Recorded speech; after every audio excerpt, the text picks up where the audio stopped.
should. Agree this. Yes, you We should. agree with Thumbs that. up. Yes.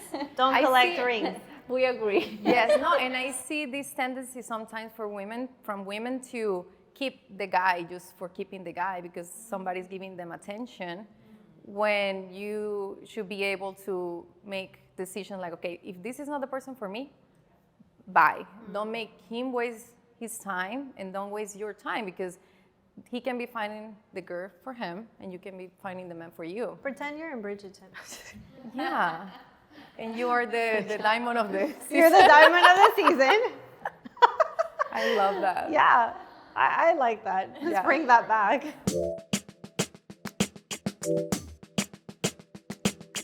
Oh, I love that. Yeah, they do describe two different dynamics. It would be a little hard to explain to the public. I mean, we could try. But I think you can be in your soft girl even if you're not with a partner. That's what I was gonna Yeah, yeah, say. yeah. I was gonna say this. What do you guys think about what she said? I think that you can be a soft girl at the job. Yeah, 100%. I've worked with soft people and I hate it. You can tell, right? So, okay, but sorry, continue.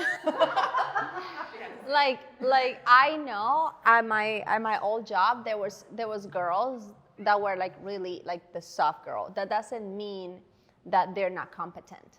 They could be soft and competent, you know? Yeah. And also the softness comes with a lot of power too. Mm-hmm. It's just a different type of power because the soft girl attracts and The the one boss thing girls though- goes and pursue. The one This is new data for me. I like it. It's getting hot in here. You're welcome. It's really hard. no, What do you think, Lucy? No, let them finish. Let them finish so I can. I'm ready to attack. the Very one thing positive. I have not seen is normally the people that are the bosses, the female bosses, like the female leaders, are usually not soft girls. That's what I've seen. But I have seen really great people in their workplace being soft girls. But normally the leaders, the managers or on the managerial positions have not been soft in my experience. Yeah, I do agree with that. It has to do with the position, the job. Like if you're a teacher, I've been a teacher. I was a little bit more on my soft because I'm not gonna, But I think because of my job, like I'm in sales, so I have worked in my environment with people that are soft and they tend to be in their feelings a lot and their emotions a lot. And I don't work well with people that are always in their emotions when I am trying to produce, get something done. There is a time and a place to use your emotions to get a product. If it's gonna get me a product, okay, be in your feelings, cry, I don't know, whatever, But if it's not gonna get us a product, if it's gonna get us all introverted, if it's gonna get us all thinking about, but I don't want this person to feel this way, and it's not getting me a product or you a product, then I prefer the being boss in the work environment. I think there's more force, more production. But then again, like if I need someone in public relations, maybe I want that person to be a little bit more like soft and considerate and politically correct. Everything that I'm not, I need someone like need a that compliment. in my life. Yeah, you it know? depends on that. It depends on Totally. the role you're playing. And the role, yeah. For example, I'm an executive assistant. I'm not gonna go be in my boss girl era when I have a boss. That's for the boss, exactly. So You can just. no, I can't. No, I know. I know I could And if you I'm should handling in some, certain yeah, areas. Exactly. In certain areas, I am him. Right. I'm his extension. So when I'm representing him, I am in my boss girl. But when we're working in the office, I'm not gonna be like, okay, guys, we're gonna that's not my role. You can you have the ability to switch. When you say soft, yes, it doesn't mean they're not competent, but in my universe, for the pace, like if I had somebody that is always soft, for my world, like it wouldn't work. Because if it doesn't have the ability to work. Because sometimes, let's say you The are kids running do the whatever house, they want, yeah. and then you gotta plan a whole birthday party. You cannot be in your soft girl. You're okay. What are we gonna do? Here's a list of, you get really masculine because okay, we need to logistics. I need to tell people what to do because I'm doing this birthday party. I don't know, for my kid. I don't know if it's yet, but I think people do. I think soft people do well among soft people. But okay. no, no, like it's a compliment. I can't be there. I can't be in the party. It's a compliment because they both need it. It's a. But it's listen, too but I'm com- so surprised with what you're saying because on the soft boss, you defended the soft girl so much in the No, household. but for work. For work, I cannot, for that dynamic, Got it. for that group, like I cannot work with soft people. Got it. And it's understandable because Yeah. of the feel. It sells. Yeah. It is hard. So Unless you say, unless it's gonna, you know, a client is gonna be like, oh, you know Eileen, what? what do you, Eileen, would you like to say say about this? You're all wrong. I'm kidding. I'm kidding. I hate you all. I want to leave. I gotta go. Let's switch out. Yeah. So, to go back to the comment, soft girl with your partner, I don't think that's always the case. Yes, absolutely. You could be a soft girl for yourself. You could be a single person and be soft girl for yourself in your time, right? When it comes to work, still being at the home and still being with yourself, you can absolutely be the boss girl. You don't have to just be the soft girl at home. 90% of the time, I am a boss girl at home. And when I'm a soft girl, I feel like I'm doing something wrong. I'm like, can I just like lay here and you do things, you know? But I'm used to doing the opposite thing. And as a mom, you kind of have to be a boss girl all the time. At work, boss girl all the way, soft girl just to get your way through things. It's very strategic turning on and off the whole era that you want to be in at the moment.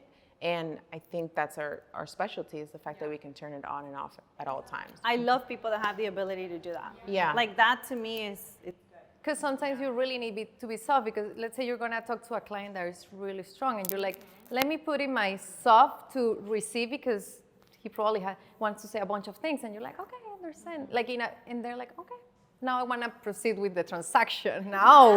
Now we're talking, right? But if you're gonna come with this energy and the other person the same and it's gonna create conflict, why? That's not being smart. You need to be smart with your energy because we have the ability of using the energy we want to use in the moment. We have so many. Men are more like one energy. We are like all Everything. this- Yeah, so if we were to say each of those two have to be put in a specific area or box, I think we're limiting ourselves.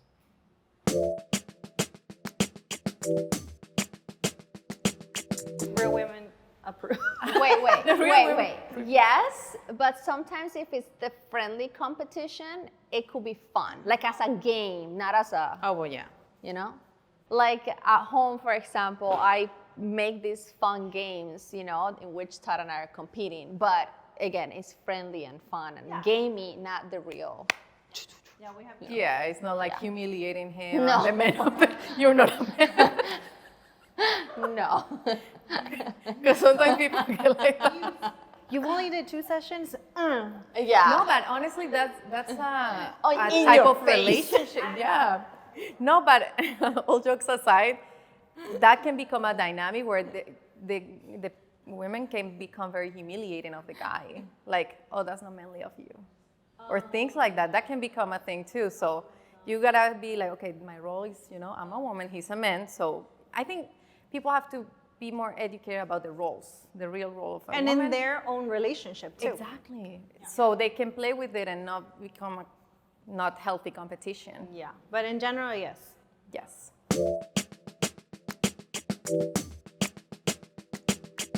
Bueno, eso fue lo que había dicho Aileen en el episodio pasado, que ella tomaría algo mucho más, un approach más calmado, porque precisamente estás lidiando no solamente con el problema de que tienes infidelidad en la casa, pero el problema es cómo lo van a ver los niños. Entonces, tienes toda la razón, tu comentario aprobadísimo, pero sobre todo tienes tú que saber cómo comunicarte con tu pareja y con tus hijos, para que no sufran ellos al ver la infidelidad.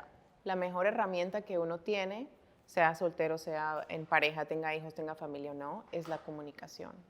La comunicación con ti misma y con los demás que están afectados directamente. Sí, porque a veces no solo son los hijos, a veces toda la familia. Claro. Pero si es que se entera toda la familia también. Pienso que en una relación, si hay infidelidad, no corras a contárselo a todo el mundo, porque ya de por sí eres tú la que tiene que curar, sanar, procesar, y tu mamá, tu amiga, tu prima, tu hermana, ellas no van a hacer el trabajo o no van a querer procesar esto, no lo van a aceptar. Siempre para la otra persona es, déjalo, no puede ser, no. Y sí deberían haber más herramientas y las hay. Hay muchos cursos que nosotros recomendamos en muchos de nuestros episodios que también están en español, como cómo mantener un matrimonio, cómo crear un matrimonio.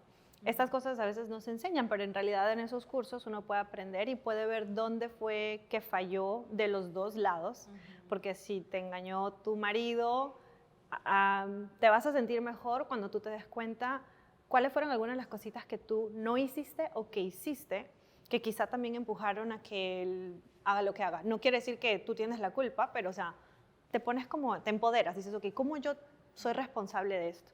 Y en esos cursos puedes aprender. Obviamente recomiendo que los tomen en pareja. Sí, ¿Sabes qué te iba a decir cuando lo que dijiste de que si le cuentas a la familia no lo van a aceptar? Pero imagínate que después de la infidelidad se arregle otra vez la pareja. Y si se arregla la pareja, la familia no es que ya se les olvidó y ya todo el mundo está feliz. No, ellos se van a quedar con eso. Entonces te complica el futuro también. Es como que hay menos chance de que vayan a estar bien, porque hay mucha gente ya Y rompe la relación ya de tu pareja con tu familia, Claro. porque también si él sabe que ellos se enteraron. No, peor. No. Ahora, No, no. infidelidad. Corten, recojan, vamos. Exacto. Ya no más. Es que Pero olvídalo. infidelidad así con el micrófono. Infidelidad con hijos y casados sí es difícil. Y si es que es tu decisión darle otra oportunidad, claro, perfecto. Si vuelve a pasar otra vez, ya ahí la cosa tiene que ser, en mi opinión, porque yo sí trataría de salvar mi matrimonio. Si yo soy infiel o si mi marido es infiel o whatever happens, sí lo intentaría salvar por mis hijos, por mi matrimonio. Pero si es algo que es una persona que repite la ofensa, que no quiere ir a tomar los cursos, que no quiere ir a leer un libro, que no se quiere sentar contigo y ir, no sé, a crear en el matrimonio, entonces también estás tratando de revivir algo que quizá ya está completamente muerto. Y hay que saber también eso, porque muchas mujeres, por mi esposo, por mis hijos, por mi marido me quedo, y tampoco me parece algo que es más pro sobrevivencia ni para ti ni para tus hijos, porque se van a dar cuenta si tu esposo o tu esposa te sigue sacando la vuelta, tus hijos se van a dar cuenta y va a ser normal para ellos.